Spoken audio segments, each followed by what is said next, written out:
भाई दोस्तों, Shiv Shakti YouTube channel में आपका स्वागत है। आज के विषय में हम बात करेंगे कि साधक भगत या एक पूजा पाठ करने वाला व्यक्ति के ऊपर तांत्रिक क्रिया किया जा सकता है या नहीं, या होगा कि नहीं, या होगा तो कितने हद तक वो कार्य करेगा, ये बात करेंगे हम आज। बार बार ये कमेंट आया था कि मैं भी पूजा पाठ करता हूँ, किसी ने मुझ पर ये कर दिया है, वो कर दिया है, मुझे रात में डरावने सपने आते हैं। एक बच्चे का कमेंट आया था कि गुरुजी मुझे चौराहे से ये लग गया है, वो लग गया है, मुझे रात में सपने आते हैं, मेरे गला दबाते हैं, मुझे ये करते हैं, वो करते हैं। कई लोगों को शमशान से लग गई है, उससे डराते हैं, सवारी भी लेते हैं और उनको परेशान भी करते हैं। आज की वीडियो में इस प्रश्नों का 100% उत्तर मिलेगा। वीडियो ध्यान से सुनना, बहुत ही महत्वपूर्ण जानकारी है और आपको कहीं भी ये सब जानकारी नहीं मिलती, शिव शक्ति यूट्यूब चैनल में ही मिलती है। तो वीडियो को शुरू करते हैं। देखिए, भक्ताई का बहुत सा अलग अलग लेवल होता है, ठीक है। सबसे पहले बात करते हैं एक जो साधारण सा भगत जो मंदिर जाकर सिर्फ हाथ जोड़ लेता है या अगरबत्ती जला लेता है, नारियल फूल चढ़ा देता है, या कहीं रास्ते से गुजर रहा है तो वो भगवान को दोनों हाथ जोड़कर प्रणाम कर लेता है। एक ऐसे तरीके से भक्त होते हैं। दूसरे लेवल के भक्त जो होते हैं वो रोज़ाना सुबह शाम दीपक जलाते हैं, थोड़ा सा ध्यान करते हैं, थोड़ा सा कुछ किताबों से मंत्र लेकर हल्की फुल्की मंत्र भी जाप कर लेते हैं। ये दूसरे प्रकार के भक्त होते हैं। और तीसरी तरीके से जो भक्त होते हैं वो बड़े बड़े मंदिर जाते हैं, सिद्धपीठ स्थान भी जाते हैं, घर में दीपक भी जलाते हैं और थोड़ा बहुत भोग प्रसाद भी देते हैं भगवान को, ठीक है। और चौथे प्रकार के जो भक्त होते हैं ना, चौथे प्रकार के भक्त होते हैं जो घर में दीपक भी जलाते हैं, रोजाना सुबह शाम मंदिर भी जाते हैं, सेवा भी उठाते हैं, चोला भी चढ़ाते हैं, स्नान भी कराते हैं, भोग भी लगाते हैं और कई बड़ी बड़ी साधना भी उठाते हैं और व्रत धारण भी करते हैं। ये चौथे प्रकार के भगत होते हैं, ठीक है। इनको हम साधक भी बोल सकते हैं, भगत भी बोल सकते हैं, ये दोनों कैटेगरी में आ जाते हैं। ये ऐसे 4 लेवल मैंने आपको बताए हैं जो भक्ताई लाइन का है, ठीक है। और चारों लेवल में अलग अलग ऊर्जा होती है, अलग अलग चीज़ें आपको महसूस होती है, ठीक है। आप एक उदाहरण के लिए समझ सकते हैं, आप जैसे कि हल्का नल खोलेंगे तो हल्की पानी आएगी, आप थोड़ा सा और हल्का खोलोगे तो थोड़ा सा हल्का पानी बढ़ जाएगा, फिर थोड़ा सा बढ़ाओगे तो फिर बढ़ेगा, लेकिन अब जब पूरा खोल दोगे ना तो फुल प्रेशर से नल से पानी आएगा। ये ठीक उसी प्रकार से ये आपकी भक्ताई का लाइन जो लेवल है वो है, ठीक है। देखिए, ये इसमें सबसे ज़्यादा शक्तियाँ जो होती है ना वो चौथे नंबर के लेवल पे रहती है, ठीक है। क्यों रहती है? क्योंकि वो सभी प्रकार की सेवा करता है, स्नान भी कराता है, चोला भी चढ़ाता है, व्रत धारण भी करता है, साधना भी उठाता है, भोग भी लगाता है, दीपक भी जलाता है और हवन भी करता है। उसको देखिए, उनके पास ना शक्तियाँ बहुत ज़्यादा मात्रा में आती है, उनकी इष्ट कृपा भी उनको बहुत ज़्यादा होती है और साथ ही साथ अन्य शक्तियाँ भी उनसे प्रवाहित होती है, यानी कि उनकी तरफ आकर्षित होती है। क्यों? क्योंकि वो एनी टाइम पूजा पाठ में लगे रहते हैं। एनी टाइम नहीं लगते फिर भी वो अपने कार्य को बखूबी टाइम टू टाइम करते हैं, ठीक है। अब देखिए, वो सक्षम होते हैं पूछा देखने के लिए, देवता से बात करने के लिए और देवता के द्वारा जो बताई हुई कार्य करने के लिए वो सक्षम होती है। अब बात करते हैं तंत्र क्रिया की। तंत्र क्रिया किस लेवल पर किन किन लोगों के ऊपर असर होगा, नहीं होगा।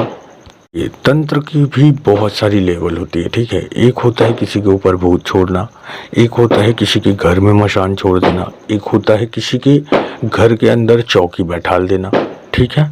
ये 3 तरीके से हो गई। और एक होता है चौथा जो लास्ट स्टेज होता है, वो होता है कि मयाद रखी जाती है, जैसे कि इसकी मृत्यु इतने दिन में होगी, महीना, 2 महीना, सवा महीना, 3 महीना, साल भर, 6 महीना, उस दौरान में उसकी मृत्यु होने तय है, अगर वो सही भगत या साधक के पास जाकर अपना इलाज नहीं कराता तो। देखिए, साधक भगत भी आजकल बहुत ज़्यादा धोखाधड़ी करना स्टार्ट कर दिए हैं। मैं ऐसा नहीं बोलूँगा कि सभी करते हैं। देखिए, बहुत से ऐसे लोग हैं जो पैसे के पीछे भग रहे हैं, तो इनसे आप सावधान रहिए और सही भगत और सही साधक का चुनाव करिए, ठीक है। तो वो अगर सही समय पर इलाज नहीं कराता तो उसकी मृत्यु तय है, ठीक है। ये तांत्रिक क्रिया बहुत तरीके से होती है, ठीक है। मेरा स्वयं का देखा हुआ ये कि एक तांत्रिक ने एक महिला के ऊपर तंत्र किया था। तो फिर वो डॉक्टर के पास जब गया ना, तो डॉक्टर के पास दिखाते दिखाते बहुत दिन हो गए, तो फिर वो ना कोमा में चली गई। कोमा में चलने के बाद ना कि उसको मृत घोषित करके उसका अंतिम संस्कार कर दिए, जबकि वो लेडी जिंदा थी, लेकिन वो कोमा में चली गई थी। डॉक्टर भी समझ नहीं पाए। ऐसे ऐसे तांत्रिक क्रिया किए जाते हैं।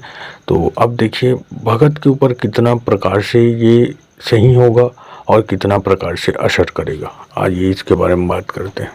देखिए, जो व्यक्ति हमें से चलता फिरता उठता बैठता भगवान का नाम जप कर रहा है, मंत्र जप कर रहा है, पूजा पाठ कर रहा है या मंदिर जा रहा है, तो उसके ऊपर भी नेगेटिविटी आ सकती है। कौन सी नेगेटिविटी आ सकती है? जो तांत्रिक क्रिया की गई है वो वाली, ठीक है। ऐसे चलते फिरते आपके ऊपर कोई लग जाए, ऐसा नहीं हो सकता, ऐसा मजाल नहीं है।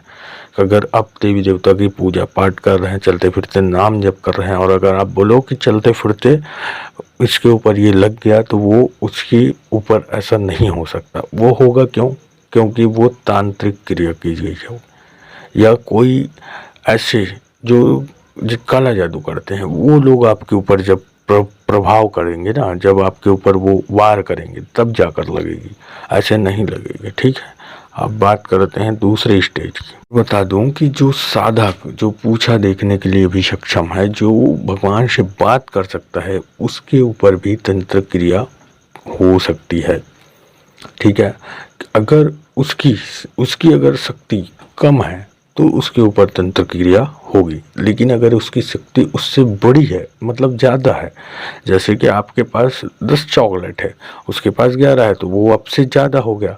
और आपके पास अगर 11 है और उसके पास भी 11 है, तो दोनों का टक्कर चलेगा, ठीक है। अगर उसके पास 12 है और आपके पास 11 है, तो भी आपके ऊपर होगा, ठीक है। या आपके पास 13 है, उनके पास 12 है, तो वो कार्य नहीं करेगा, वो आपसे भिड़ेगा ही नहीं, क्योंकि उनको पहले ही पता चल जाएगा कि इसके पास ज़्यादा शक्ति है, ठीक है। तो वो क्रिया कैसे करेगा कि वो अपनी शक्ति और दूसरे की शक्ति मिलाकर आपके ऊपर फिर से निगरानी करेगा कि हाँ, इसके पास कितनी शक्ति है, कौन कौन सी देवी देवता है, कौन कौन सी देवी देवता इसकी रक्षा कर रहे हैं, इसके घर के कुल देवी देवता है कि नहीं, इनके पित्र है कि नहीं, वो सारी चीज़ें जानकारी करेगी। हाँ, इसके पित्र के लिए 2 सैनिक काफ़ी है, हाँ तो 2 भेजेगा। कुल देवी के लिए 10 है तो 10 काफ़ी है तो 10 भेजेगा। वहाँ के लिए 15 काफ़ी है, इष्ट के लिए 15 भेजेगा। ऐसा नहीं है कि किसी भी को उठाकर भेज दिया, मार खा के आ गया, ऐसा नहीं होता, ठीक है। पहले वो इन्फॉर्मेशन लेगा, जानकारी लेगी, और उसके बाद में आपके ऊपर क्रिया होती है।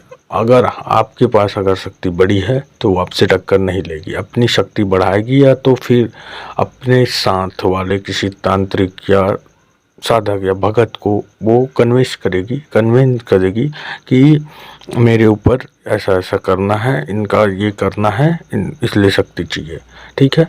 अब आप क्या करोगे? आपको तो पता नहीं चलेगा, ठीक है, क्योंकि आपके ऊपर क्रिया कर देगी, बाद में पता चलेगा कि क्रिया हो गई है, ठीक है। फिर आपको क्या करना पड़ेगा? आपको भी किसी साधक या भगत के पास जाना पड़ेगा, जो आपसे ज़्यादा पावरफुल हो, उनके पास पकड़ना पड़ेगा।